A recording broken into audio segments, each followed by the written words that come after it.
Vous n'êtes pas un officier de police. Je travaille avec Park Ridge. J'ai travaillé pour Park Ridge. D'accord, je ne suis plus avec eux maintenant. Attendez. Vous comprenez pourquoi vous êtes détenu actuellement? Je ne sais pas. Je pense que je peux deviner où vous voulez en venir. Je peux vous expliquer une partie de cela. Je n'aurais jamais dû être là, et par mes actions, j'ai trahi la confiance de ma famille et de toutes les personnes qui m'aimaient dans ma vie. Pourquoi quelqu'un se réveille-t-il un matin en décidant de changer d'identité? C'est une question légitime. Quand je parle d'un travailleur social qui s'est inscrit au lycée à l'âge de 30 ans, d'un criminel condamné accusé de se rendre sur les scènes de crime déguisé en policier, une femme accusée d'avoir volé l'autorisation d'exercer d'une infirmière et soigner des milliers de patients. Ces personnes sont accusées d'avoir tenté d'être quelqu'un d'autre et d'avoir enfreint la loi. Et un par un, ils se sont retrouvés dans le collimateur des forces de l'ordre. Bienvenue dans Sidebar, présenté par Law & Crime. Je suis Jesse Weber. Voilà le problème quand on fait semblant d'être quelqu'un d'autre. Finalement, en général, quelqu'un finit par le découvrir. Maintenant, ce dont je vais parler concerne certaines affaires résolues, d'autres non résolues. Donc certaines de ces histoires ne sont que des allégations. D'autres ont réellement abouti à une conclusion. Mais je voulais juste préciser cela, parce que quand je parle des forces de l'ordre qui s'en rendent compte, il se peut que ce soit un policier qui remarque que votre badge ne correspond pas à votre histoire. Peut-être qu'un employé de Walmart vérifie votre nom et voit qu'on vous a déjà interdit l'accès. Peut-être que c'est un groupe de lycéens qui retrouve votre photo de l'annuaire scolaire d'il y a 15 ans. Alors, dans cet épisode de Sidebar, nous allons examiner 6 affaires où des personnes sont accusées d'avoir cru pouvoir réussir l'ultime échange d'identité. Certains l'ont apparemment fait pour obtenir des pouvoirs. Des circonstances différentes, mais un point commun. Ils se sont fait prendre. Certains restent innocents jusqu'à preuve du contraire, leurs affaires ne sont pas résolues. Mais écoutez bien ce dont il s'agit, la suite va vous surprendre. Que se passe-t-il lorsqu'un criminel condamné est accusé de s'être présenté sur une véritable scène de crime déguisé en officier du SWAT? Ou lorsqu'une assistante sociale, après avoir déjà passé des mois dans un lycée en se faisant passer pour une élève, a fait ce qu'elle a fait? Nous allons donc commencer à Port-Orange, en Floride.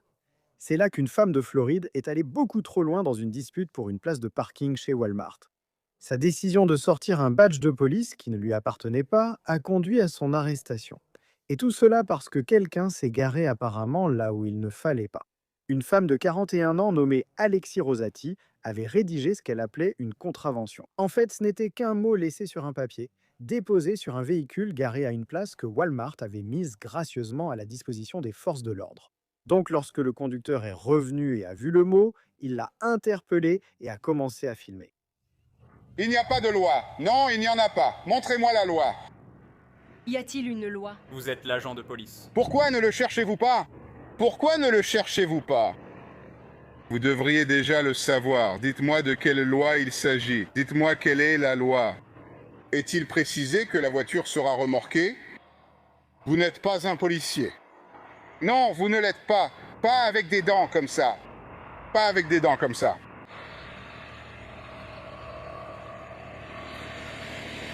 Madame, vous n'êtes pas policière, madame. Vous brandissez un badge.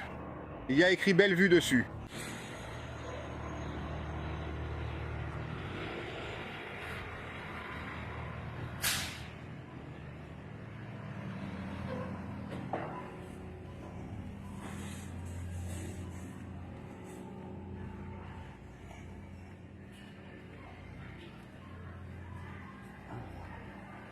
Elle montre juste un badge.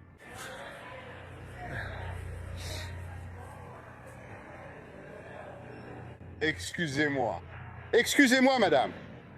Elle brandit un badge comme si elle était policière, alors qu'elle ne l'est pas. Ce n'est pas une policière. Ouais, mais allez-vous enlever ma voiture? Non! Mais tu as entendu ce qu'elle a dit? Vos voitures ne peuvent pas être enlevées. Tu n'es pas un policier. Pourquoi tu montres un badge et dis être policier alors que ce n'est pas vrai? Tu auras des ennuis. Où puis-je obtenir un badge? Tu l'as acheté. Tu te balades toujours avec ton badge quand tu n'es pas en service? Je suis en service. Comment tu sais ce que je fais? Tu es en service avec des crocs aux pieds? Tu sais ce que je fais en ce moment?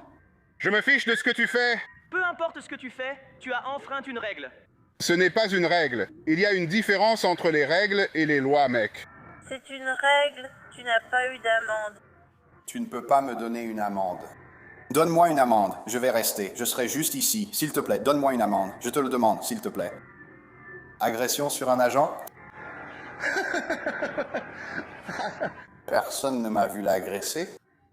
Rosati semblait donc dire dans la vidéo qu'elle était agente d'une autre juridiction. L'homme avec qui elle se disputait, Jason, a dit à la police qu'elle avait sorti un badge indiquant quelque chose comme Bellevue. C'est à ce moment qu'il a commencé à enregistrer. Jason a ensuite remis la vidéo à la police de Port-Orange. Je me suis garé sur une place réservée aux forces de l'ordre. D'accord. Partenaire. Ils ont ça au Walmart du quartier? D'accord. Je savais qu'ils en avaient à tout parc. Aujourd'hui, j'ai mal aux pieds, donc je pensais devoir courir pour l'avoir, juste par politesse. Il n'y a pas de loi contre ça ou quoi que ce soit. Eh bien, merci. Ouais. Et tu es en train de me dire que quelqu'un a dit quelque chose? Donc, c'est ça. Ici. Je vais faire la note que j'ai sortie. Quelqu'un a laissé ça sur votre voiture? Eh bien, je l'ai eu. Je l'ai aussi en vidéo. D'accord. Elle m'a montré un badge. Je suis allé chez Walmart pour leur demander au sujet du mot et du parking. Peut-on faire remorquer ma voiture si je me gare là-bas? Absolument pas. Je suppose que la personne qui a écrit ce mot a entendu. Donc je marchais. Je me suis dit, bon, peu importe. Je retourne à ma voiture pour rentrer chez moi. Et j'ai trouvé ça. Enfin, j'ai trouvé ça en premier. Et quand je revenais de Walmart la deuxième fois, elle sort, elle me montre son badge. Elle porte? Je crois, un short blanc, des crocs et un débardeur. Ça ressemblait à une tenue décontractée ou c'était plutôt une tenue professionnelle, comme on aurait dit qu'elle travaillait à ce moment-là, non? Non. Elle a affirmé qu'elle était en service chez Walmart, qu'elle travaillait sur quelque chose chez Walmart. Walmart a demandé au responsable parce qu'elle parlait au responsable. J'ai demandé au responsable. Elle dit, nous ignorons ce qu'elle fait. Ils ont dit qu'elle travaillait peut-être. J'ai répondu que ce n'était pas grave. Je vous ai donc appelé pour trouver un nom. Vous voyez où elle a signé et écrit son nom en lettres d'imprimerie. Oui. C'est difficile à lire. On dirait Barbell ou Barnbell. C'est difficile à dire. Mais de toute façon, elle a montré son badge. Et puis, bien sûr, j'ai commencé à enregistrer. D'accord? Donc j'ai le Bell Blaster pour pouvoir voir qui c'est. C'est l'une des nôtres. Donc il y a un Bellevue, en Floride. C'est à environ 2 heures d'ici. Alors l'officier enquêteur a appelé ce service pour vérifier. Bonjour, police de Bellevue. Bonjour, comment allez-vous? Je suis le sergent Fachetti et je travaille au service de police de Port-Orange dans le comté de Volusia. Cela peut sembler étrange, mais j'essaie de savoir si vous avez un certain agent qui travaille là-bas pour vous prévenir rapidement. Il n'y a pas vraiment eu d'altercation, mais quelques mots ont été échangés entre certaines personnes ici au Walmart et l'une d'elles a essayé de s'identifier comme étant potentiellement un agent de police de Bellevue. Oui, je ne comprends pas pourquoi ils seraient ici. Ils ont montré un badge de Bellevue ou similaire, mais ont affirmé travailler à Port-Orange. Je ne sais pas ce que ça donnera, mais je veux juste vérifier si c'est quelqu'un qui travaille là-bas car ils ont laissé un mot sur leur voiture. Ils ont écrit que leur nom était officier. Ils ont mis une première initiale J, mais ensuite un nom de famille comme Barbell ou Baskill ou quelque chose comme ça. Qu'est-ce que c'est? Boucher? Non, ce n'est pas Boucher. On dirait que ça se termine par ELL. Peut-être que ça commence par un B, donc quelque part entre B. Et ce sera une femme. Femme, cheveux bruns, peut-être la fin de la trentaine, peut-être 40 ans. Je ne sais pas combien d'agents vous avez là-bas, ni si vous connaissez tout le personnel. Je les connais tous, croyez-moi. On ne sait pas. D'accord. D'accord. Et c'était récemment, n'est-ce pas? C'était il y a à peine 1 heure ou 2, tu sais, probablement il y a quelques heures. C'était plutôt aujourd'hui. D'accord, la sergente Escobel. Elle a les cheveux foncés et un peu plus de 30 ans, mais elle est très mince. Non, elle avait une carrure un peu plus forte. Donc non, on ne pourrait certainement pas la qualifier de vraiment mince. Voyons voir, nous en avions une ici. D'accord. Attendez une seconde. Sergeant de Port Orange. Quelqu'un se faisait passer pour une agente de Bellevue chez Walmart. Oui. Et 10,1, oui, dis-le. Oui. Attends, d'accord. Bonjour, chef, sergent Fachetto du service de police de Port-Orange, comté de Volusia. Donc, c'est un peu un coup de poker ici. Je n'ai pas beaucoup d'informations. Un monsieur est venu à l'accueil. Il était au Walmart ici. Et dans notre Walmart, ils ont une place de parking réservée, comme pour les forces de l'ordre. Il n'est pas des forces de l'ordre, mais il s'est garé là car il n'est pas handicapé, mais veut être près de l'entrée. Quelqu'un l'a interpellé. Tu ne peux pas te garer là. Il a répondu. Qui le dit? Et cette personne dit, eh bien, je suis policier. Police de Bellevue, ce n'est peut-être même pas Bellevue, Floride. Peut-être, vous savez, il y a plein de Bellevue partout dans le pays. Je n'ai pas eu l'orthographe exacte. Ensuite, elle dit, je travaille à Port-Orange car il lui dit qu'elle est importante. Elle répond, oui, je travaille ici. C'est illogique d'être de la police de Bellevue et de travailler ici.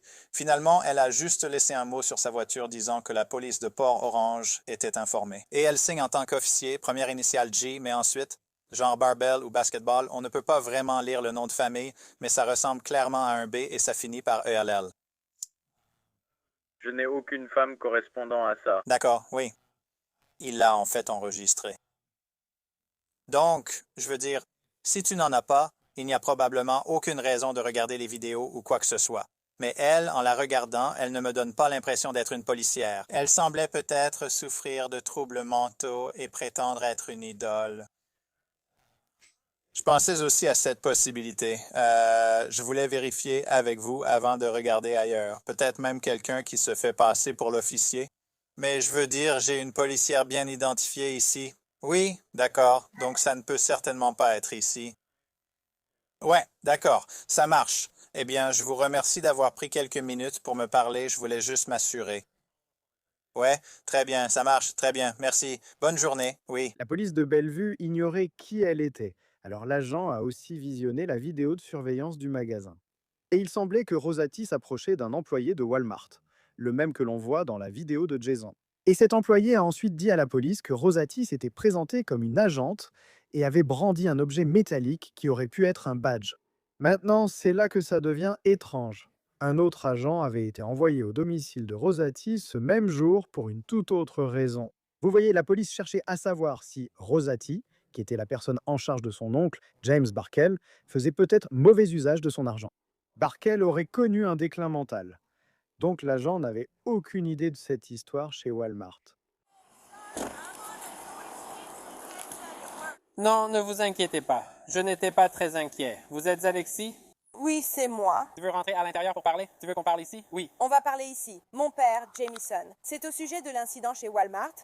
Donc, oui, c'est lié à la DCF. Ils nous ont appelés juste pour venir faire une enquête. Ce type est un idiot. Il se plaint tout le temps chez Walmart. Ce qu'il a fait, c'est qu'il s'est garé sur la place réservée aux forces de l'ordre. Alors, j'ai laissé un mot sur sa voiture qui disait « Vous êtes avertis. Ceci est réservé aux forces de l'ordre. Et s'il y avait eu une urgence... » D'accord, je ne pense pas que c'est pour ça que je suis ici. Quoi? De quoi tu parles? D'accord, désolé, je continue. Je pense qu'il explique peut-être une autre histoire, mais je comprends. C'est quoi le DCF? Département de l'enfance et... Oh. Je ne sais rien à ce sujet. De quoi il s'agit? Donc tu travailles avec Jay? C'est un policier à la retraite. Oui, mais tu aides. Oh, oui. Oui, d'accord. Donc tu travailles avec lui, c'est ça? Oui, mais mon père était juste. Tu viens chez moi? Oui? Entre, vas-y. Parce que ça a un rapport avec ça. Je croyais que c'était chez Walmart que j'avais... Non. Je ne sais rien à ce sujet. S'ils ont appelé, on n'a rien fait à ce propos. Oui, entrez, monsieur l'agent. Mon fils dort. Alors, on va essayer de ne pas faire de bruit. Alors, quand le premier policier a vu ce rapport, il a remarqué quelque chose. Ce nom, Barkell, ressemblait au nom qui était griffonné en bas de la fausse contravention. Alors la police est retournée chez Barkell et à l'intérieur d'un portefeuille noir, ils ont apparemment trouvé un badge de police et une carte d'identité attribuée à James Barkell, maintenant à la retraite de la police de Belleville. Donc lorsque la police est allée arrêter Rosati, ils ont découvert qu'elle conduisait la voiture de son oncle, qui contenait un deuxième badge de police à l'intérieur.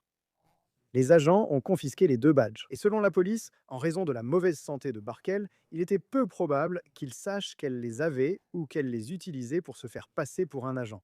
Donc Rosati a été inculpée pour s'être fait passer pour un agent de police. Elle a été libérée sous caution de 3000 $. Elle a déclaré à un média local que le conducteur était arrivé si vite qu'il avait failli renverser une femme sur le parking, d'où sa décision d'intervenir. Mais elle a reconnu que présenter le badge de son oncle était sans doute exagéré. Les dossiers du tribunal révèlent que Rosati a plaidé sans contester l'accusation pour s'être fait passer pour un agent de police. Elle a été condamnée à 2 ans de mise à l'épreuve et elle a également dû payer près de 1000 $ de frais de justice et d'amende. Donc cette affaire concernait quelqu'un qui prétendait être ce qu'il n'était pas, peut-être pour effrayer un conducteur. Notre prochaine affaire concerne quelqu'un qui a prétendu être une toute autre personne, apparemment pour échapper aux conséquences d'un crime qui est presque trop insignifiant pour être cru. Nous partons à Leesburg, en Floride, où un geste audacieux à l'intérieur d'un Walmart, oui, encore un Walmart, a été filmé par une caméra. Nous évoquons le service de surveillance anti-vol qui surveillait de près pendant qu'un homme prenait une paire de chaussures toute neuve dans l'allée. Il est accusé d'avoir échangé ses vieilles baskets contre une boîte neuve sur l'étagère, puis d'avoir passé les caisses comme si de rien n'était, se dirigeant directement vers les toilettes. C'est à ce moment-là que la police de Leesburg intervient.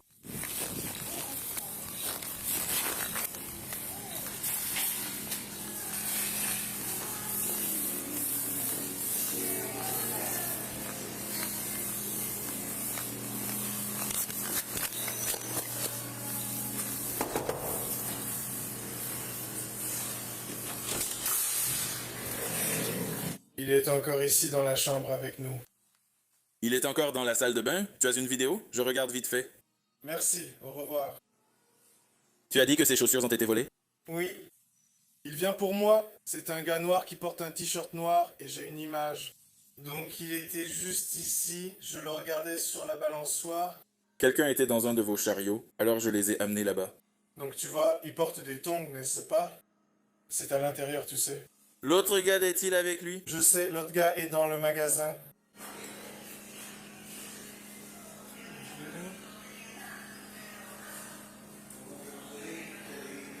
Oh, il a les chaussures aux pieds. C'est un gars noir avec le... C'est qui celui en short kaki? Oui. Et ensuite, ce qu'il a fait, c'est mettre les coupeurs dans cette boîte, laisser la boîte avec ses pinces coupantes, puis partir. Ils viennent d'entrer dans ce restaurant. Apparemment, ils essaient de le secouer un peu pour l'ouvrir. Ouais.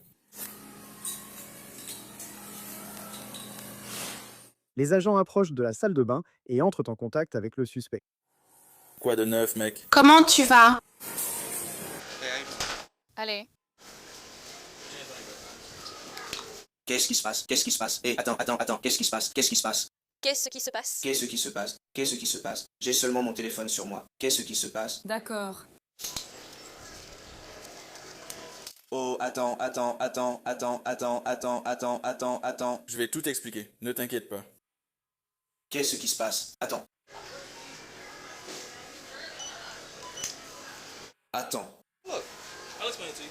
Qu'est-ce qui se passe?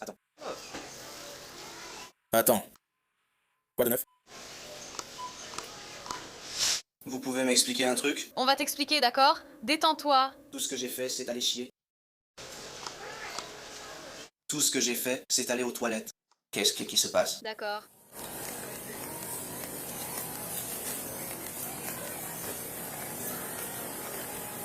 Technicien à Leesburg, merveille.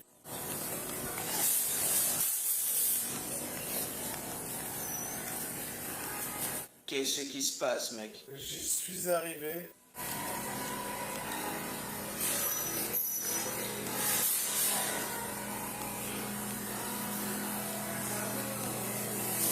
Qu'est-ce qui se passe, je me demande? C'est tout, j'allais te l'expliquer, mec. D'accord, comment tu t'appelles, mec? Tu as une pièce d'identité sur toi. Je vais te lire quelque chose. Tu as le droit de garder le silence. Tout ce que tu diras pourra être retenu contre toi au tribunal. Tu as le droit d'avoir un avocat avec toi avant et pendant tout interrogatoire. Tu es en garde à vue. Avec ces droits en tête, veux-tu parler et répondre à des questions? Je veux juste en perdre un de plus. Dis-nous simplement oui ou non si tu veux parler. Ouais. D'accord. Pouvez-vous épeler votre prénom pour moi? Tyshon. T-A-Y-S-H-O-N. Tyshon, initiale du deuxième prénom. Et épelle ton nom de famille. Obtiens un acte de naissance.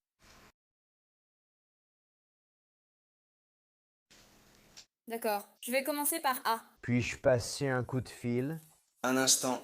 J'aime les miens et je sais qu'ils m'attendent.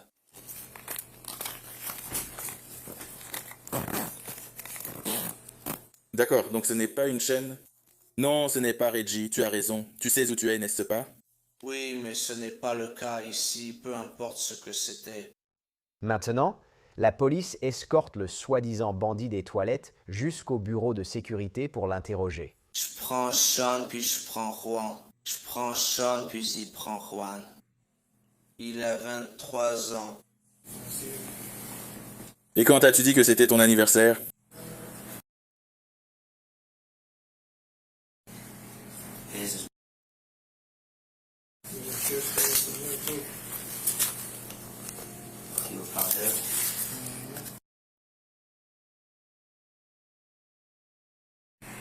C'est mon frère.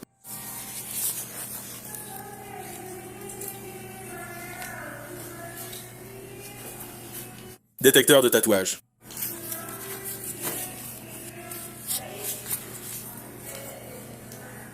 Oui, c'est son anniversaire.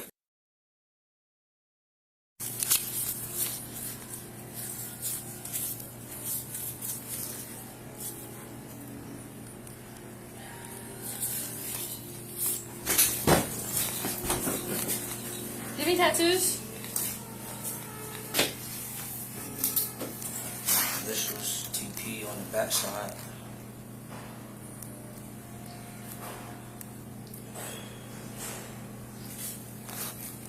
Ne le fais pas.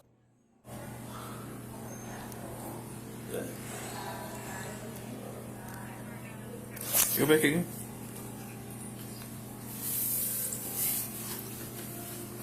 Est-ce que l'un d'eux est son frère? Oui, D'accord, bien. C'est bien lui.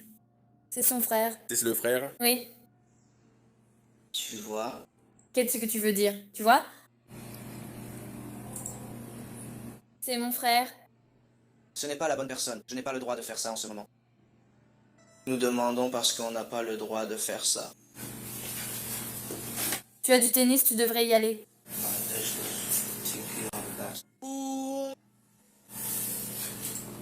Est-ce qu'il y a écrit Quincy sur ta main?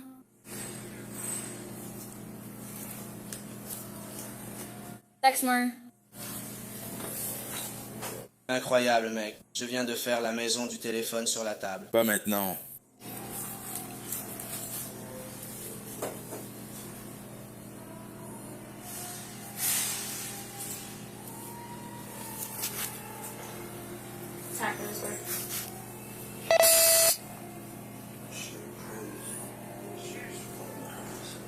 Fais référence à l'email. Peut-on voir l'émission appelée Quincy sur la droite?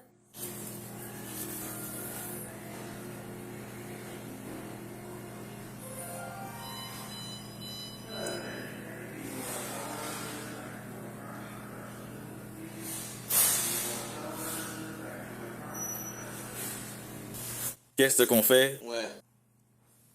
Nous enquêtons sur la mort.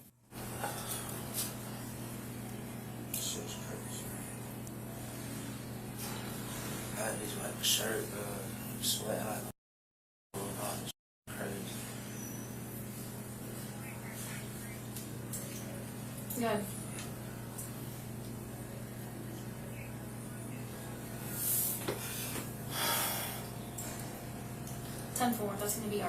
Très bien, vous allez dire votre nom, David Bridge, encore une fois. Quel est votre prénom?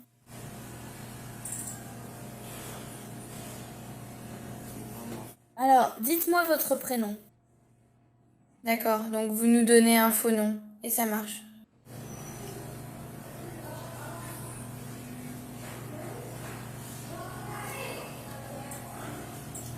Jonquille, dinde, poulet, frites.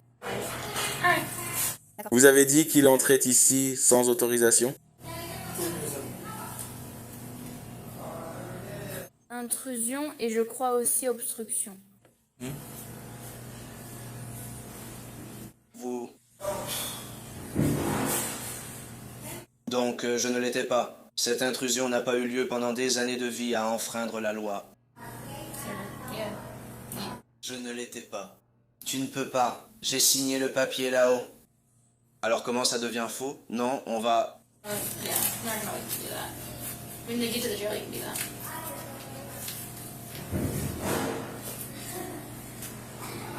J'avais juste besoin que quelqu'un sache que mon fils est à la maison. Non, quelqu'un l'a envoyé ici. Tu peux le prendre et m'appeler pour me dire où on va.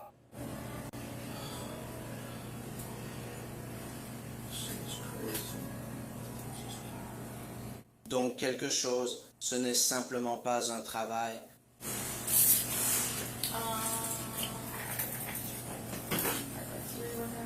Pas question, je peux juste avoir quelque chose de différent. Je sais que tu ne vas pas craquer. Ouais, je fais ça, John. Le truc, mec... Ça ne me dérangerait pas de travailler avec toi, mais tu as menti plusieurs fois.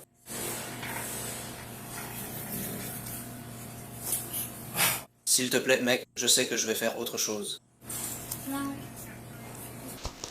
Bien. S'il te plaît, je sais que c'est autre chose. Il faut que quelque chose change. Jusqu'à présent. Je ne peux pas gérer ça maintenant. S'il te plaît, mon fils compte sur toi. Tu aurais probablement dû y penser avant. Je ne vais pas répondre au téléphone.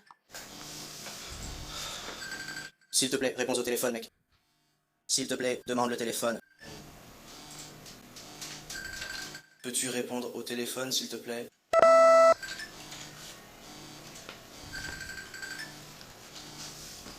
C'est fou, mec.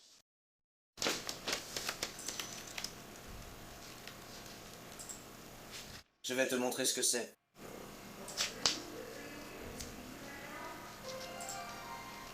Et puis quand je le mets... Nous le mettrons sur la table. Et ça va marcher. Toi...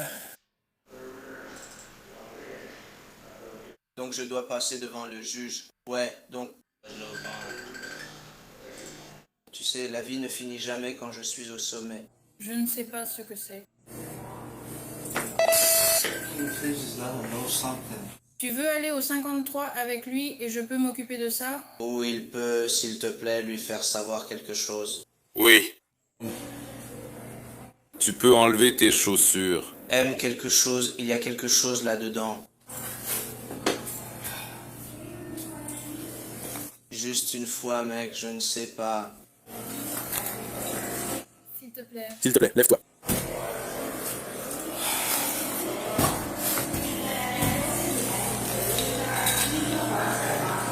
Toi...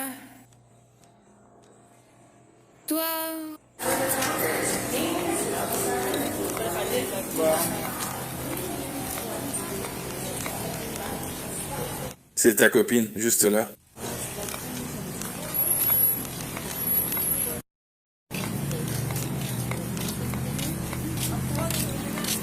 Il refuse que je parle au téléphone. Ce n'est pas très vrai. Qu'est-ce qu'il y a? Je veux juste être heureuse. Bon, découvrons la deuxième pièce. D'accord. J'ai besoin qu'on me tire d'affaire. On n'a pas d'argent pour ça en ce moment. Tu peux voir un popcorn. Est-ce que je peux lui faire un câlin?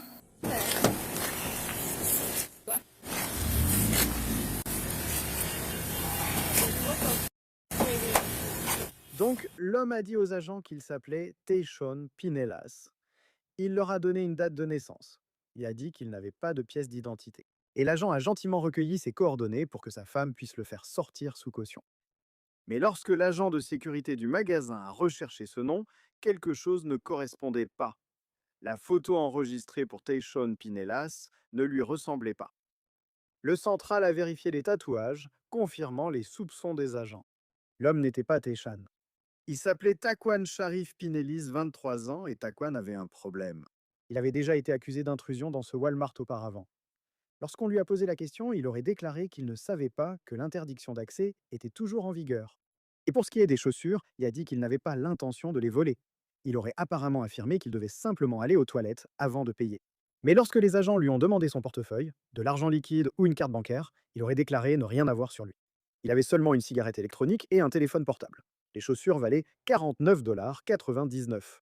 Elles ont été retirées à Taquan, rendues au personnel de Walmart, et Taquan a été arrêté pour vol à l'étalage après avoir prétendument essayé de sortir de ce magasin avec une nouvelle paire de chaussures. Et au fait, qui est la personne dont il est accusé d'avoir usurpé l'identité? Il est accusé d'avoir donné aux policiers le nom de son frère lorsqu'il a été arrêté. Après son arrestation, il est difficile de savoir s'il a accepté un accord de plaider coupable, purgé une peine ou été jugé. Nous n'avons pas trouvé d'informations supplémentaires. Mais je vais vous dire, c'est l'histoire d'un gars qui aurait prétendu être son propre frère pour échapper à un vol de chaussures. N'est-ce pas? C'est l'accusation.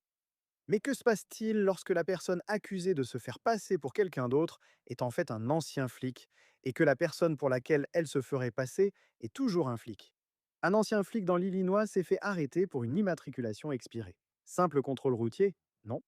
Mais lorsqu'il a ouvert son portefeuille pour prendre son permis, l'agent a apparemment vu quelque chose qui a transformé un simple contrôle en enquête criminelle. Un insigne de police.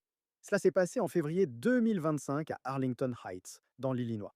Un adjoint du shérif du comté de Cook a arrêté un homme nommé Scott Pearson pour une immatriculation expirée.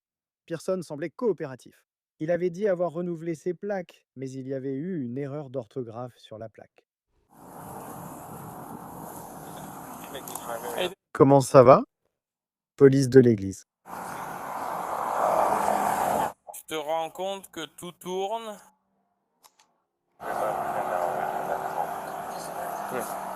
Je vous ai arrêté pour plaque périmée.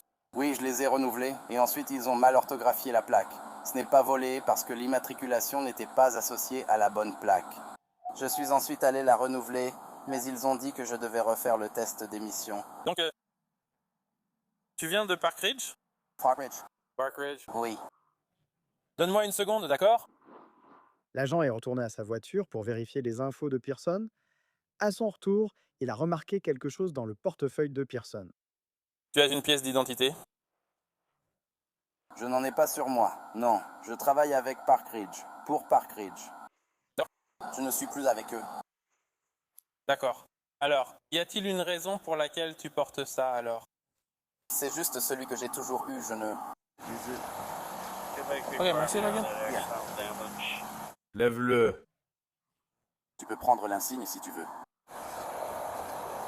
D'accord, attends une seconde, d'accord? Pareil pour le contrôle. Pearson a d'abord affirmé travailler pour la police de Park Ridge, puis s'est corrigé en disant qu'il y avait travaillé auparavant. C'est bien cela? Il n'était plus avec eux. Le badge restait juste dans le portefeuille qu'il avait toujours sur lui, sans qu'il s'en serve. Le shérif adjoint a pris le badge et appelé la police de Park Ridge, qui a confirmé que Scott Pearson n'y travaillait plus. Les registres publics semblent indiquer qu'il a travaillé pour la police de Park Ridge de 2020 à 2023. Et sa date de départ était indiquée comme le 29 février 2024. Il était inactif depuis presque un an au moment de ce contrôle routier. À partir de là, un agent du comté de Cook a été appelé en renfort, et c'est à ce moment-là que les choses se sont aggravées. Qu'est-ce que ça veut dire? Qu'est-ce qui se passe? Frère, je ne sais pas. Fais-moi une faveur, sors vite de la voiture. Tu as quelque chose sur toi? Non, monsieur. Pas d'armes, rien dont on ait besoin. Non. Sortez. Tournez-vous par ici. Faites face à celui qui arrive. Mettez vos mains rapidement sur la voiture. Hey, Adrien. Désolé, tu n'as rien? Pas d'armes? Non. Disons que Pétrance te fait plier. Hey, Adrianetti. Tu es simplement en détention pour le moment. Enquête sur tout. Tu n'es plus employé par Park Ridge, n'est-ce pas? C'est exact. D'accord. Alors, pourquoi montres-tu ton insigne à notre agent?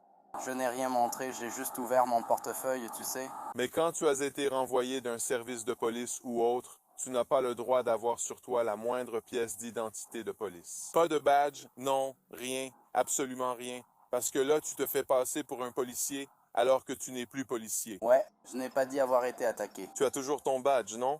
Tu l'as montré et tu as dit avoir travaillé à Park Ridge ou Burr Ridge. Où que ce soit, je t'ai demandé. C'est Arlington? Toi? Non, c'est Park Ridge? J'ai insisté? Non. J'ai travaillé pour Park Ridge. Oui, d'accord. Travaillez-vous pour un autre service en ce moment? Quelque chose? Non. J'ai dit, j'ai travaillé. D'accord. Ouais. Le shérif adjoint a expliqué pourquoi c'était un problème. Pearson n'était plus employé comme policier, pourtant il était accusé de porter un insigne. Dans l'Illinois, cela s'apparente à se faire passer pour un agent des forces de l'ordre. Pearson affirme ne pas avoir montré l'insigne volontairement, il l'aurait juste exposé en ouvrant son portefeuille. Mais ensuite, le shérif adjoint a remarqué autre chose sur le SUV de Pearson. Non, cette voiture a-t-elle des gyrophares? On voit les lumières dessus. Elle ne fonctionne pas. Non, mais je ne les ai pas. Où est l'interrupteur? Vous les activeriez si vous les aviez. C'était sous l'avant, mais elle ne fonctionne pas sous le tableau de bord. C'est celui de ma femme juste ici. Il ne fonctionne pas. Eh bien, ça ne marche pas comme je l'ai dit. Je les avais. Elles étaient là quand j'ai 7232 là-haut. C'est le mur que nous achetons. Ouais, alors regarde. Pearson aurait dit que les lumières ne fonctionnaient pas, mais cet adjoint, qui semblait sceptique, donc il aurait fouillé le véhicule, trouvé une prise et activé les lumières. D'accord, les gyrophares de police, eh bien, ils fonctionnent, ils marchent. Ils clignotent, donc le véhicule a, comme tu peux le voir, des gyrophares à l'avant. Oui, les gyrophares disent sembler fonctionner, ils clignotaient apparemment. Ils auraient apparemment été installés par Pearson lui-même. Tu sais, l'interrupteur pour les gyrophares, donc l'adjoint a mis les choses au clair avec lui. Vous mentionnez que les gyrophares du véhicule ne fonctionnent pas, pourtant il y a des lumières ici. Tu portes un badge sans être officier assermenté, donc c'est se faire passer pour un policier. Lorsque je travaillais là-bas, j'avais un policier. Donc, si tu es licencié, ça devrait être retiré automatiquement. Ce ne devrait pas figurer sur ton véhicule, or tu l'as encore ainsi qu'un badge. Alors comment savons-nous que tu n'arrêtes pas quelqu'un? Tu pourrais dire, oui, il ne fonctionne pas en ce moment, mais il y a sûrement un moyen de bidouiller sous le capot, de les connecter, et tu pourrais commencer à arrêter des gens et faire comme si tu étais encore policier, alors que tu ne l'es plus. Donc tout cela prouve que tu te fais passer pour un policier. Tu aurais juste dû rendre ton équipement à ce moment-là. À Park Ridge, ou à qui que ce soit, sauf l'insigne. Tu aurais aussi dû rendre l'insigne. Oui, vas-y, tu peux répondre à ça pour moi? C'est sûrement la mère de mon enfant. Je suis censé être dans ma voiture. Ok, donne-moi une seconde. D'accord. On prend celle-là, on sera juste ici, donc on ne veut pas être trop loin. Ensuite, on verra après avoir entendu ce qui se dit pour l'instant. Tu n'as rien à l'arrière, n'est-ce pas? Regarde.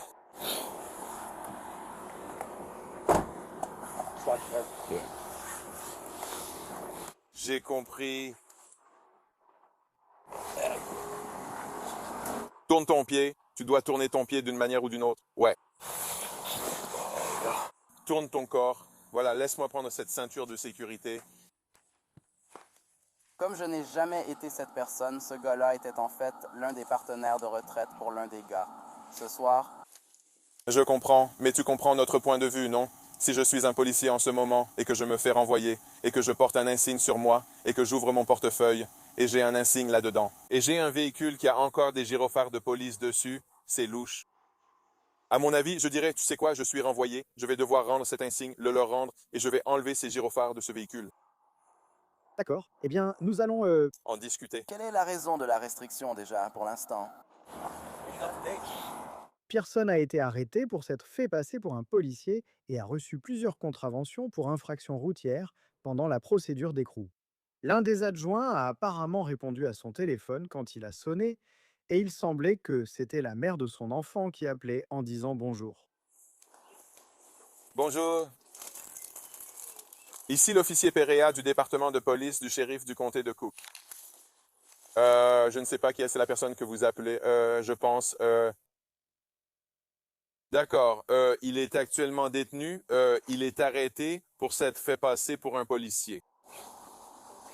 Il sera en garde à vue. Nous allons au commissariat de Maywood. Il aura probablement une audience au tribunal demain pour voir quel sera le montant de sa caution et s'il pourra être libéré sous caution. Et son véhicule sera saisi. Il va être remorqué parce qu'il y a des gyrophares de police sur le véhicule qui fonctionnent également. Donc pour l'instant, c'est une enquête, donc il est en garde à vue. D'accord, une fois qu'il aura pu passer son appel depuis le commissariat, il va probablement t'appeler. D'accord, au revoir. Donc Scott Pearson a été relâché avec une citation après son enregistrement. Il a été inculpé en mars 2025 pour s'être fait passer pour un policier. Et, selon les dossiers du tribunal du comté de Cook, d'après les dernières informations disponibles, l'affaire de Pearson est toujours en cours. Il n'était pas détenu, il attend donc probablement son procès pour s'être fait passer pour un policier. Donc c'est l'histoire d'un ancien policier qui, apparemment, n'a pas pu se détacher de son insigne, n'est-ce pas? Mais notre prochaine affaire concerne quelqu'un qui n'a jamais eu d'insigne, jamais eu de licence au départ, et qui a été accusé d'avoir mis en danger des milliers de patients, en se faisant passer pour ce qu'elle n'était pas. Ce n'était pas une femme de Floride qui a passé près de 2 ans à travailler dans un hôpital, à soigner des milliers de patients, tout cela sans avoir de licence d'infirmière. Elle aurait peut-être réussi à s'en sortir sans cette promotion. Oui, voilà ce qui s'est passé. À Palm Coast, en Floride, une femme de 29 ans nommée Autumn Bard a été arrêtée en mars 2025. Les images de la caméra corporelle de ce matin montrent qu'elle ne comprenait pas pourquoi elle était menottée. Et te voilà, Autumn. Oui. Peux-tu sortir de la voiture pour moi, s'il te plaît? Retourne-toi. Mets ta main dans le dos. Oh, attends, qu'est-ce qui se passe? Mets tes mains dans le dos. D'accord, ma voiture doit écraser le... D'accord, très bien, très bien. Tu es... Attends. Nous avons tout le temps de parler. Donne-nous juste une minute. Oui, on va s'en occuper. Confirmation. Est-ce que tu as d'autres armes? Juliette, 34 drapeaux.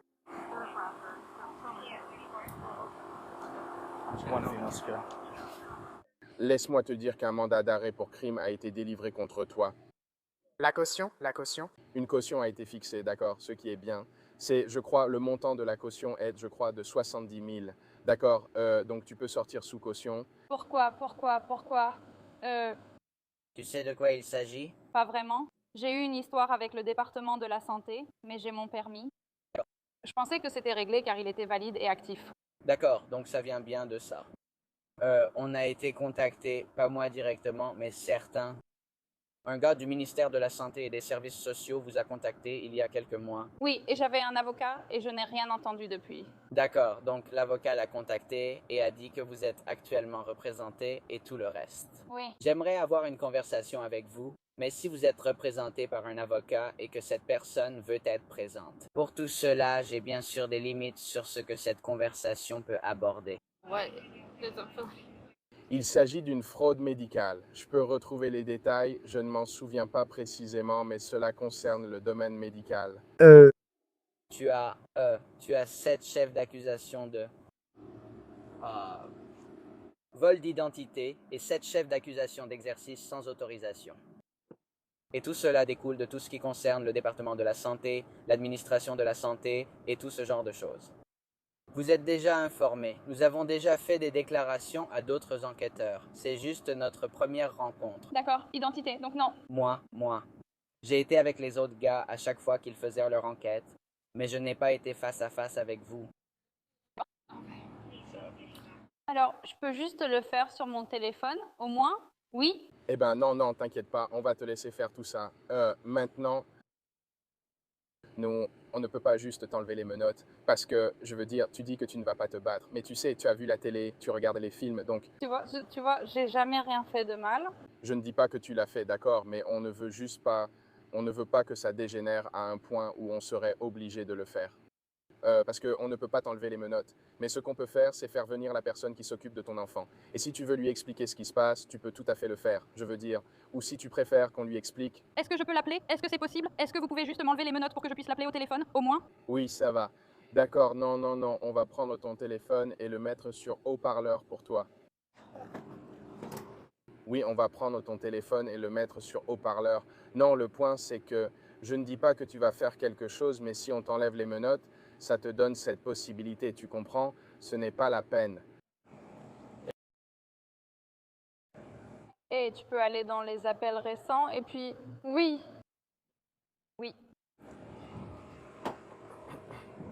Je vais augmenter le volume pour toi.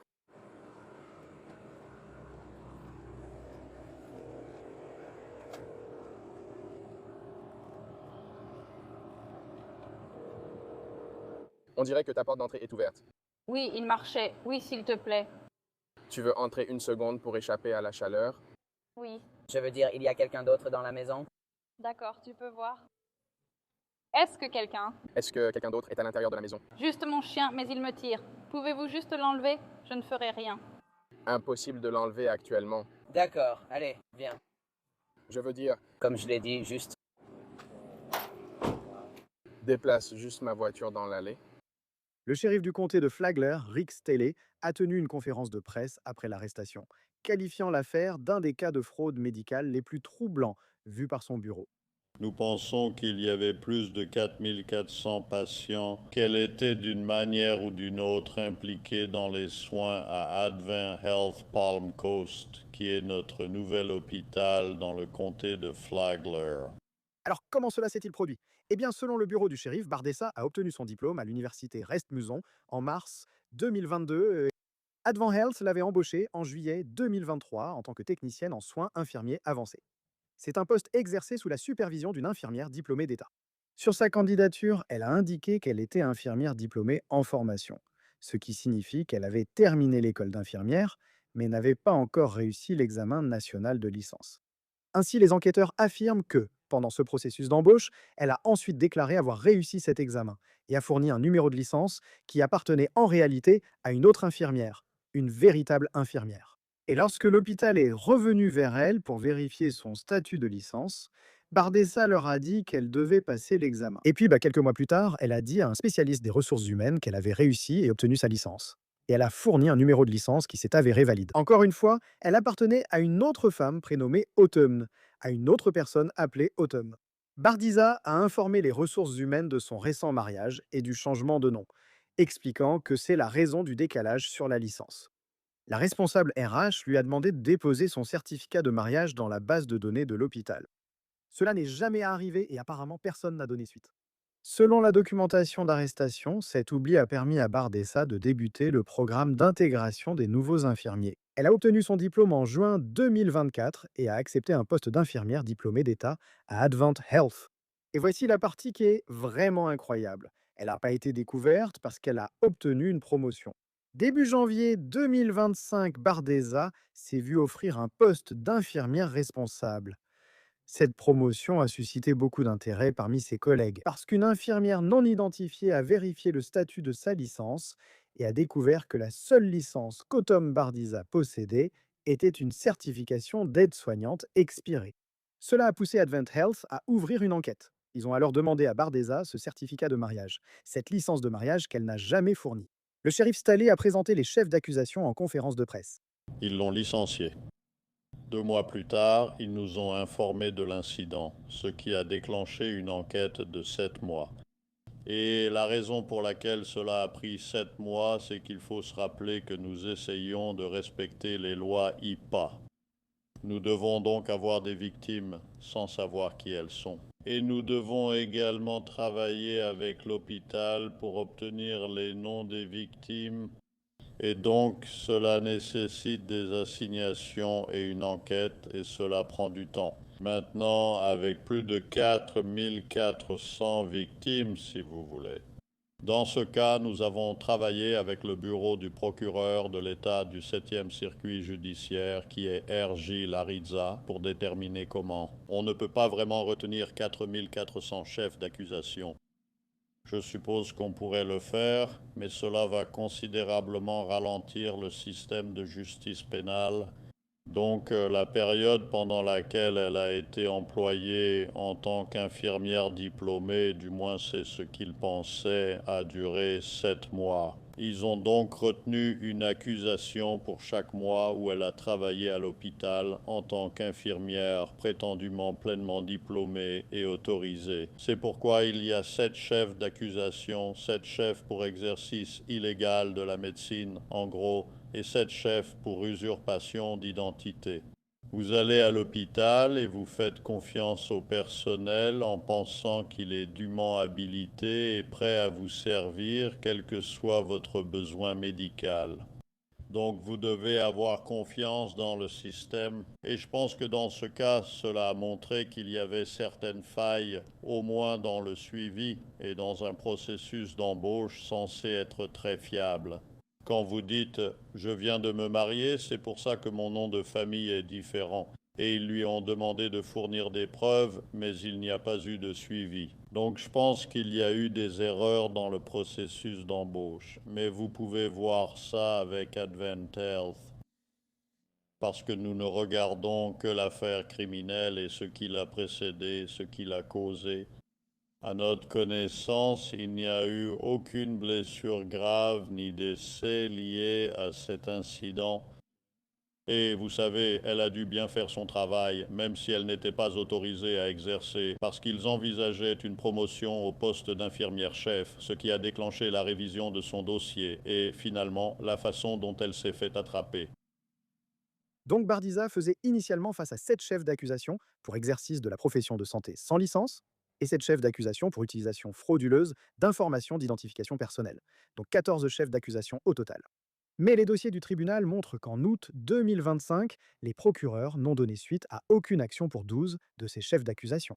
D'ailleurs, après tous ces allers-retours concernant la promotion et l'incapacité à trouver la bonne documentation, elle a été licenciée le 22 janvier 2025 au fait. Donc, à ce moment-là, selon les documents du tribunal, Bardissa aurait prétendument fourni des services médicaux à environ 4 486 patients de juin 2024 à janvier 2025. Plusieurs médias ont contacté Advent Health pour obtenir un commentaire, et l'hôpital a répondu par un communiqué. Nous ne commentons pas les questions de personnel ni les affaires juridiques en cours. Veuillez adresser toute demande au bureau du shérif du comté de Flagler. Allons directement au 7 avril 2026, cela vient d'arriver. Bardessa a plaidé et a été condamné à 5 ans de mise à l'épreuve, évitant ainsi la prison, mais il lui est interdit de travailler dans le domaine médical. C'est une personne accusée d'avoir prétendu être infirmier et soigner des milliers de patients sans licence. Notre prochain cas concerne quelqu'un qui aurait prétendu être policier et qui est allé si loin que de vrais agents semblèrent penser qu'il était l'un des leurs. Donc, nous avons ce type de l'État de Washington. Il est accusé de s'être présenté sur des scènes de crime où l'intervention était encore en cours, d'avoir brandi un badge et d'avoir dit aux agents intervenants qu'il était l'un des leurs. Quand ils ont commencé à poser des questions, son histoire se serait effondrée d'une façon qu'il faut voir pour y croire. Cela s'est passé à Bremerton, dans l'État de Washington, en septembre 2025. Donc la police répondait à des signalements d'incendie dans un parking quand un homme est arrivé dans une Ford Explorer banalisée, apparemment avec des gyrophares au bleu. Il est accusé d'avoir porté un gilet pare-balles avec des écussons du SWAT de la police, un insigne métallique qui ressemblait à celui du service de police d'Edmonds, et il portait apparemment une arme à feu. Son nom, Michael Skaletatitz, 49 ans. Et lorsqu'il est sorti du SUV, il est accusé d'avoir marché vers les agents de Bremerton et de leur avoir dit qu'il était un détective hors service d'Edmonds. Au début, l'agent l'a cru. Un agent a même avoué devant la caméra qu'il croyait Scaletta être l'un de leurs détectives, alors qu'il est accusé d'avoir tout inventé. 27 ans de service retraité de la ville de Baltimore, ex-bureau du shérif de Thurston, désormais à la police d'Edmonds, division des gangs et du renseignement. Regardez. Étiez-vous au téléphone avec lui? Ils nous ont demandé de sortir. Je pensais que c'était pour toi. Qui d'autre sort? Je ne sais pas. Il est au téléphone avec moi. Non, je croyais avoir été harcelé car je pensais que vous aviez besoin d'aide. Oh non. Non, on pensait... Non, je suis perdu là, mec. C'est mon premier jour de reprise depuis un moment. J'ai été absent à cause du Covid. Et... Ça a été dur. D'accord. Ça fait un moment que je ne suis pas revenu ici. Ah oui, c'était la 11e fois que ça arrivait. Et c'était la pire. J'ai dû aller à l'hôpital pour un traitement respiratoire. Ouais. C'était grave. Ils ont blessé le temps, d'accord. Je vais bien, je te le promets. Nice, ouais.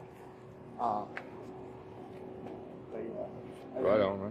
Je viens juste de revenir ici cet après-midi dès que j'aurai parlé avec les équipes du vaisseau et fait le débriefing avec lui. Ils veulent répondre, comme s'ils avaient exagéré les choses. Ce que c'était est à l'extérieur. Qu'est-ce qui se passe? Non, on est sorti. Je croyais que tu étais un de nos détectives. Je sais que certains des gars travaillent avec la Task Force. Mais c'est vraiment avec le shérif.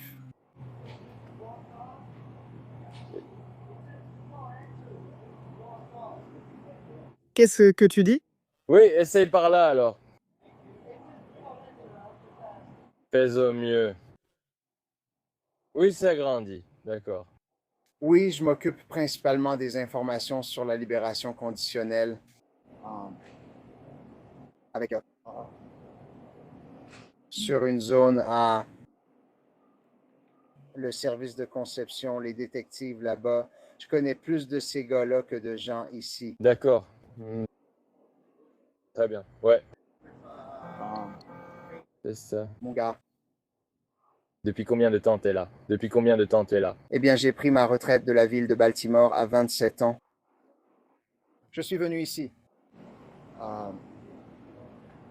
Il m'a fallu environ 1 an avant de me remettre à faire des trucs incroyables. J'ai commencé avec Burson au début, le partenaire du shérif Thurston. Il se passait beaucoup de choses. Il voulait m'affecter à la prison. J'étais là genre non, je vaux mieux que ça. J'ai connu pas mal de détectives d'Edmonds, du réseau de gangs et tout ça. La formation anti-narcotique sur la base chaque année. Ouais. Les gars, ils disent genre, hé mec, allons-y. Voir si ça disparaît. J'ai dû retourner chercher les poteaux russes et les RCW. Depuis combien de temps es-tu détective à Edmonds? Environ 2 ans. 2 ans? Oui. D'accord. Oui. Oui. 2 ans à la brigade des vols. J'ai commencé à la brigade des vols, puis je suis passé au renseignement. Eh, c'est plutôt hardcore. Exactement, mec. Je dois juste arrêter mes effets. Au fait, je m'appelle Stiletto. Stiletto? Scaletta. Ouais, Stiletto. Tu vas revenir ici ce soir, je travaille. Oh! Ouais. Je travaille toute la nuit, donc. Tu me verras. Je serai là toute la nuit. D'accord, mec. Mec, et je prendrai une carte pour toi et je te la donnerai, mec. Cool. Comment tu t'appelles, hein? Austin Trask. Désolé encore. Trask. Mais voilà le truc. Quelque chose semblait étrange. Les agents ont semblé remarquer que sa lampe de poche était apparemment placée derrière le holster de son arme. C'est un problème car cela rendrait très difficile, voire impossible, de dégainer son arme. Et sa caméra piéton ne ressemblait pas au modèle standard d'Axon. Et l'histoire selon laquelle il travaillait comme agent de sécurité à l'armée du salut tout en étant détective en activité, cela a apparemment suscité des interrogations. Alors le lendemain, les agents sont retournés à l'armée du salut. Ils lui ont demandé sa carte professionnelle de policier, la pièce d'identité officielle attestant qu'il fait partie des forces de l'ordre. D'accord, voyons une autre équipe de voisins, s'il vous plaît.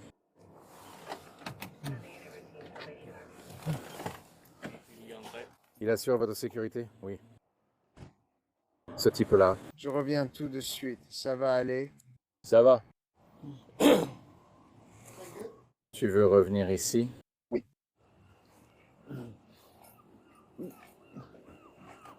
Je discutais avec d'autres. Tu travailles chez Edmonds? Police d'Edmond? Oui, c'est ça, d'accord. Oui, c'est un travail à temps partiel. Je comprends. Est-ce que tu as ta carte professionnelle sur toi? Oui, donne-moi 1 minute.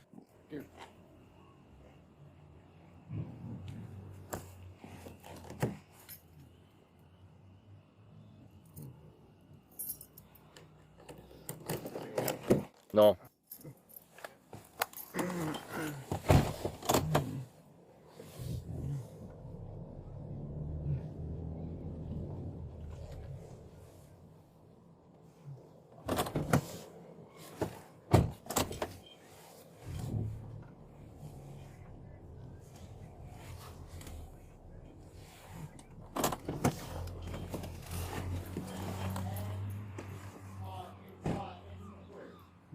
Si ça propose la selle sur le côté, ouais, il y a un truc dedans.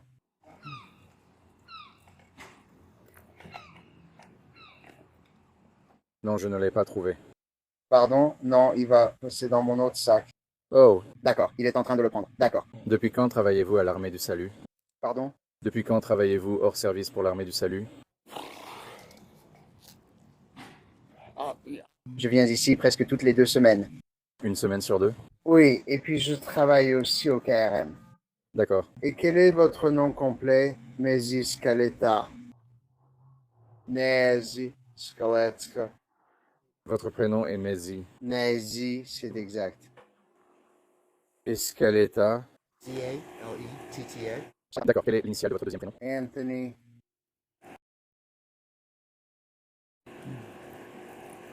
Dès qu'il revient... Quel numéro de téléphone puis-je utiliser? Salut, mec. Oui, ce sera le sac vert. Et il y a mon portefeuille avec mes papiers et tout le reste à l'intérieur. Non, à l'étage, à l'étage. Oui, oui, oui. Mon corps. Je m'excuse. Merci, pouvez-vous? Cherchez, pouvez-vous rester ici? Décrivez-le, je vous verrai dedans. Donc Scaletta est accusé de temporiser. Les papiers étaient dans son sac, ils étaient à l'étage. Ensuite, il aurait commencé à fouiller dans un sac repas qui ne contenait que des Coca-Cola et un porte-badge vide. Alors les agents interviennent, ils le fouillent, et c'est à ce moment-là qu'ils trouvent une arme à feu chargée. Est-ce que vous avez avec vous une arme à feu chargée, monsieur Scaletta? C'est exact. D'accord, pouvez-vous poser vos mains sur la voiture, s'il vous plaît?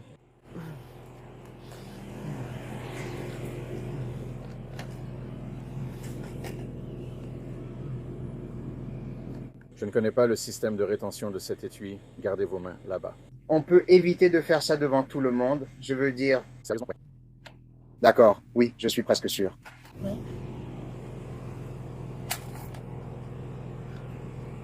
Puis-je contacter mon commandement une fois terminé?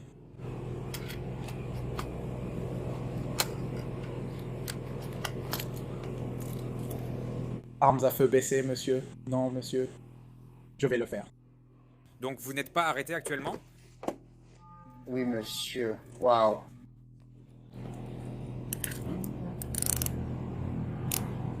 Pouvez-vous appeler mon... Oui, on peut gérer tout pour Internet. Vous pouvez tout gérer. Nous pouvons facilement passer tous les appels en double.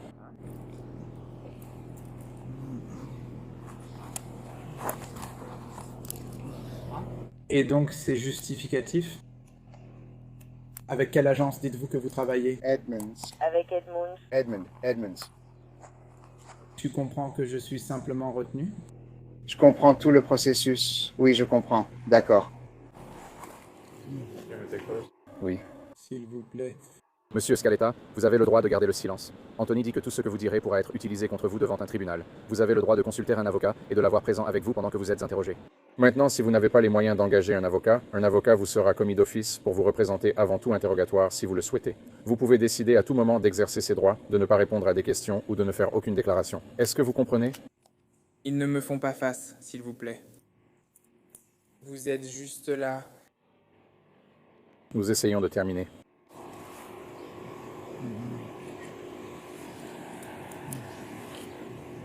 Dis bon. Je les entends. Lester Scaletta, Sam, Charles, Adam, Lincoln, Edward, Tom, Adam. Tout d'abord Medzi, Marie-Édouard Zèbre, Zèbre jeune, milieu 8 Antoine, 1976, 0810.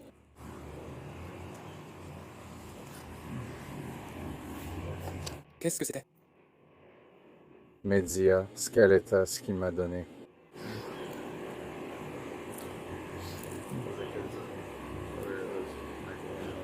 Oui, c'est ce que j'ai noté d'après le rapport. Pardon?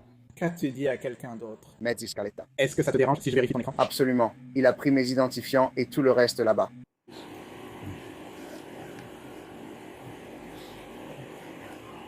Où est-ce que c'est? À l'avant.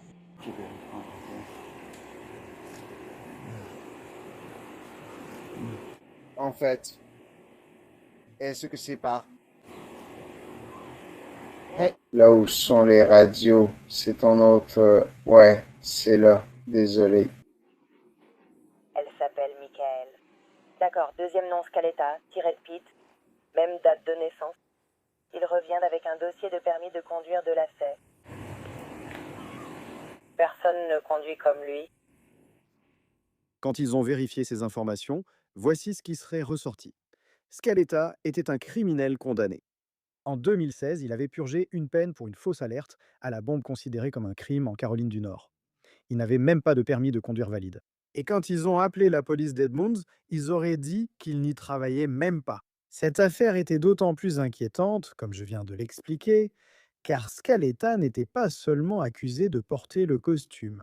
Selon la police, il avait activement répondu à des appels plus tôt ce soir-là. Il avait répondu à un appel pour intrusion, accusé d'être intervenu dans un 7-Eleven. Il était accusé de patrouiller essentiellement dans le centre-ville, armé, portant un gilet de police, et de s'immiscer dans de vraies interventions des forces de l'ordre.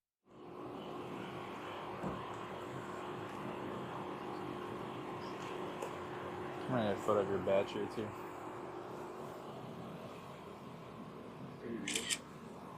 Je pense à Jeff, madame.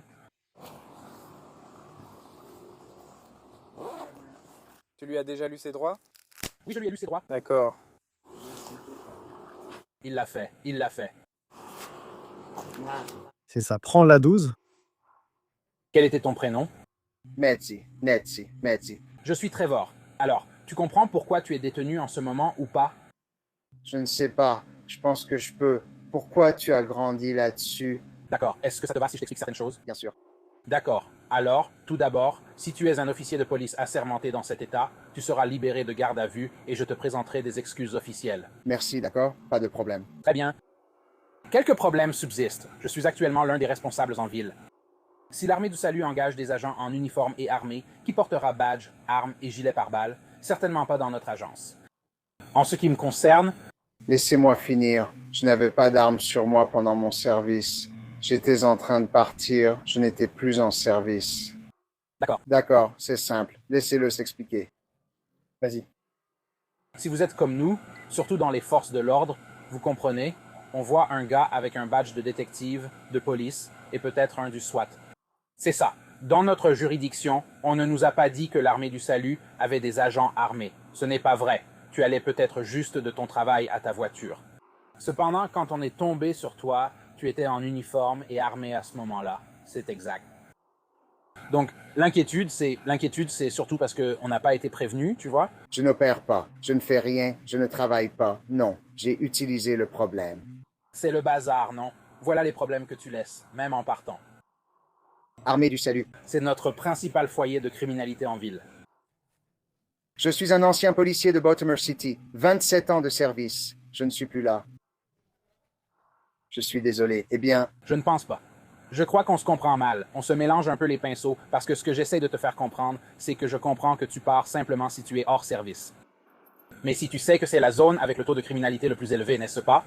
Si tu sais que c'est la zone la plus criminelle et que, selon ton expérience dans les forces de l'ordre, on sera dans le coin, porter un gilet pare-balles, être armé et aller et venir n'est probablement pas une bonne idée, car cela nous alertera. Jusqu'à et y compris une possible usurpation de la qualité de policier.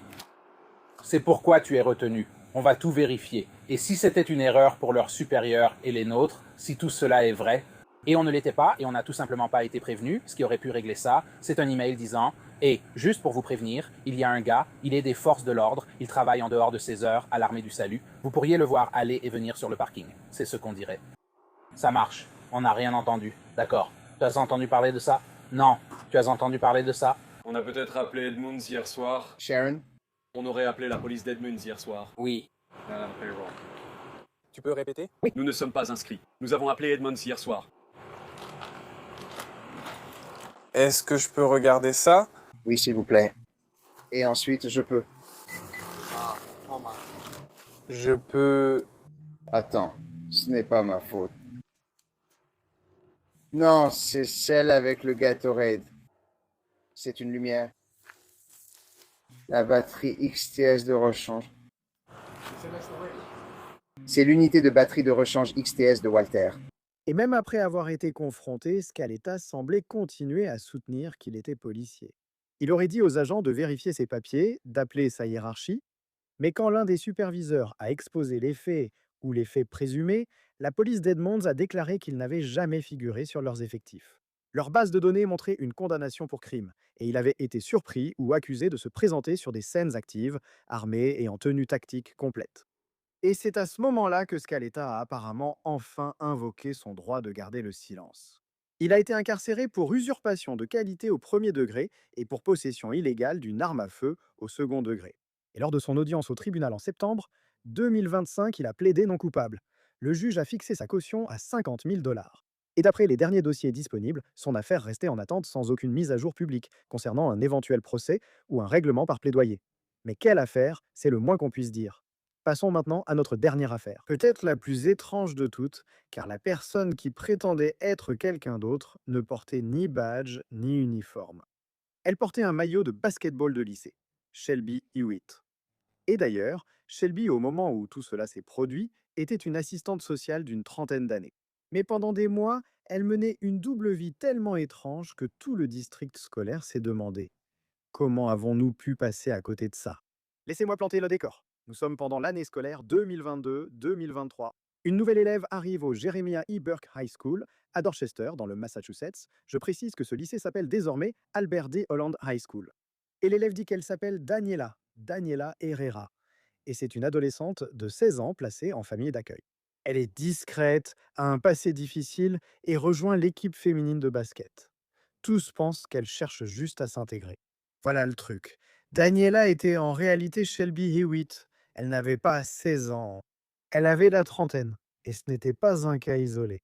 Et en enquêtant, les enquêteurs ont découvert qu'entre septembre 2022 et juin 2023, Shelby avait utilisé plusieurs fausses identités pour s'inscrire dans au moins 3 lycées différents. Elle était si investie dans son rôle qu'elle a fabriqué de faux documents, prétendant être une enfant du système de placement familial du Massachusetts. Ce sont les détails qui me frappent, car au lycée Burke, elle n'est pas restée en retrait. Elle a intégré l'équipe de basket. Elle a pris le numéro 32 pour son maillot, qui était aussi son âge. C'est un peu gros, non? Il faut être honnête, mais c'est encore plus fou. Elle a finalement demandé un transfert à Brighton High School. Et puis en juin 2023, elle a essayé de s'inscrire à l'English High School à Jamaica Plain, cette fois en se faisant passer pour une fille de 13 ans sous un autre nom. En un an, elle est passée d'une adolescente de 16 ans en famille d'accueil à une fille de 13 ans avec une nouvelle histoire. Alors comment s'est-elle finalement fait prendre? C'est en fait un tout petit détail qui a apparemment tout fait tomber. Parce que selon un reportage de NBC Boston, un homme s'est présenté à l'English High School en prétendant être son père, disant qu'il l'a retirée de l'école parce qu'elle était victime de harcèlement. Mais les administrateurs de l'école ont apparemment trouvé cela étrange. Elle n'était inscrite que depuis une semaine et ils étaient littéralement en train d'essayer d'aider à résoudre la situation de harcèlement. Alors ils ont fait ce qu'ils étaient censés faire. Ils ont appelé le district scolaire pour vérifier certains de ces documents d'inscription. Ils ont alors découvert des erreurs. En appelant l'assistante sociale mentionnée sur ces formulaires, ils se sont aperçus qu'elle n'existait pas. Voilà le problème. Les élèves avaient remarqué quelque chose d'anormal avant même que les papiers ne le montrent. Certains camarades disaient que ces histoires ne concordaient pas toujours. Au départ, ils attribuaient cela à ce qu'elle disait de son passé traumatique. Elle disait avoir été maltraitée et victime de traite d'êtres humains, ce qui expliquait les incohérences. Mais selon le Boston Globe, des élèves ont mené leur enquête. Et qu'est-ce qu'ils ont trouvé? Ils ont retrouvé la vraie photo de Shelby Hewitt dans l'annuaire de son lycée, à Sharon High School, en 2007. Imaginez être adolescent et réaliser que la personne assise à côté de vous, en classe, utilisait une photo d'elle à votre âge, mais que cette photo avait été prise 15 ans plus tôt. On ignore si l'homme se faisant passer pour le père de Shelby Hewitt a été retrouvé ou inculpé, mais Shelby a été arrêtée. Un mandat d'arrêt a été émis en juin 2023 et elle s'est rendue. Elle a été libérée sous caution de $5 000 avec une condition stricte. Elle ne pouvait pas s'approcher des écoles ni contacter les personnes qui s'y trouvaient. Mass Live a interviewé une ancienne camarade et amie de Shelby Hewitt au lycée Burke qui a confié « Savez qu'il m'est difficile de faire confiance aux gens. Ça me fait me demander, est-ce que cette personne est sincère ou est-ce que c'est juste une autre comme Shelby ?» À l'avenir, je pense que beaucoup d'élèves vont continuer à ressentir de la trahison. Même si cela s'est produit il y a 3 ans, ils n'oublieront jamais ce que cela leur a fait ressentir à l'époque. C'est ça l'essentiel, c'est là qu'est le préjudice. Et selon elle, Hewitt est devenue amie avec des élèves âgés de 13 à 16 ans. Et écoutez bien, au même moment où elle prétendait être une lycéenne, allant soi-disant en cours, faisant du sport et se liant d'amitié avec de vrais enfants. Elle travaillait au département de l'enfance et des familles comme assistante sociale, touchant $54 000 par an tout en se faisant passer pour une adolescente. Elle aurait aussi inventé de fausses identités pour des employés du département de l'enfance et des familles pour faciliter l'inscription. Apparemment, Hewitt ne se faisait pas passer pour une adolescente qu'à l'école. Elle aurait aussi utilisé les ressources du département de l'enfance et des familles pour s'inscrire à Walden Behavioral Care pour un trouble alimentaire. Tu mentionnes une clinique à Dedham, Massachusetts, où elle a de nouveau prétendu être Daniela Herrera. À présent, Hewitt ne travaillait plus pour le département de l'enfance et des familles, mais les circonstances exactes de son départ, qu'elle ait été licenciée ou qu'elle ait démissionné, n'ont jamais été clarifiées. Mais après plusieurs reports, Hewitt était censé être jugé devant la Cour supérieure du comté de Suffolk. Mais à la place, le tribunal a annoncé qu'un accord de plaidoyer avait été conclu. D'après ce que je comprends, il y a une issue convenue dans cette affaire, à savoir un plaidoyer de culpabilité. J'ai déjà eu l'occasion d'examiner votre dossier du service de probation. Je connais parfaitement cette affaire, comme vous le savez, et j'ai déjà eu l'occasion de consulter les directives ici. Donc ce que nous allons faire, c'est que nous allons aller de l'avant avec cette procédure. D'accord. Hewitt, aujourd'hui âgé de 34 ans, a plaidé coupable le 3 février 2026 pour falsification, fraude et violation des règles de conduite des agents publics. 4 autres chefs d'accusation ont été abandonnés.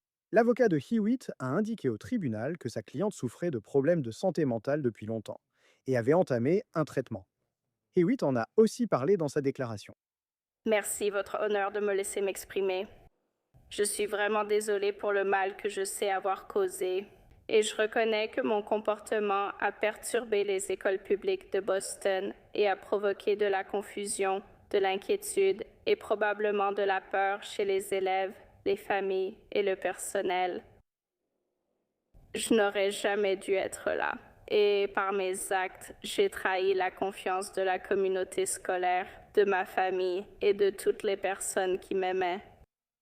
Et je suis profondément désolée pour la douleur que j'ai causée, et je ressens beaucoup de honte chaque jour à ce sujet, et je le suis. Je n'étais pas une bonne personne, et je poursuis un traitement intensif de santé mentale, des médicaments et un accompagnement psychologique pour essayer de devenir une meilleure personne. Et je sais que cela n'efface pas le mal que je sais avoir causé, mais j'en assume l'entière responsabilité. Et j'espère que toutes les personnes que j'ai blessées pourront guérir de cela. Et je suis vraiment désolée pour mes décisions incroyablement égoïstes. Et au final, Hewitt a été condamné à 4 ans de probation pour chaque plaidoyer de culpabilité, peines qui ont été purgées simultanément, donc en même temps. Et si les peines avaient été consécutives, elle aurait fait face à 20 ans de surveillance. Elle a également dû payer plus de 9 000 $ à titre de dédommagement. Dans le cadre de sa probation, elle devait poursuivre sa thérapie, prendre ses médicaments prescrits et éviter les écoles publiques de Boston. Elle ne pouvait pas travailler comme assistante sociale et elle ne pouvait pas demander l'autorisation d'exercer comme assistante sociale. Mais ce n'était pas la fin de l'histoire. Non, il restait encore beaucoup de questions sur la façon dont cela avait pu arriver, surtout quand on apprend que Hewitt avait, à un moment donné, emménagé chez sa thérapeute de longue date, qui aurait été assise à côté d'elle pendant qu'elle se dégradait. Oui, c'est un autre aspect de cette affaire.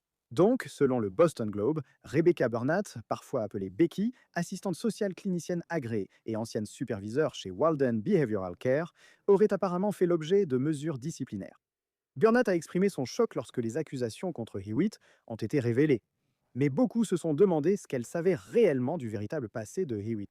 Mais les procureurs disent que Hewitt a déclaré à Burnett et à d'autres employés de Walden qu'elle était si traumatisée par la traite durant son enfance qu'elle ne pouvait se souvenir de son âge réel.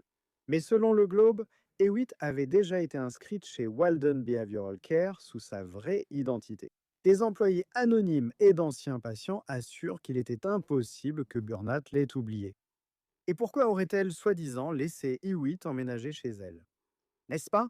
À un moment donné, Hewitt, apparemment en se faisant passer pour un enfant placé en famille d'accueil, a emménagé chez Burnett et son partenaire, un homme nommé John Smith. C'est étrange, non? Cette allégation?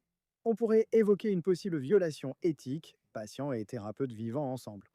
Mais l'avocate de Burnett, Connie Tran, a déclaré au Globe après l'arrestation de Hewitt, je cite, « Hewitt a utilisé divers personnages inventés pour tromper Walden, BPS et Rebecca en leur faisant croire qu'elle était en réalité une enfant légalement sous la garde du DCF. » Tran a également affirmé que Rebecca n'avait pas facilité l'inscription de Shelby Hewitt à BPS.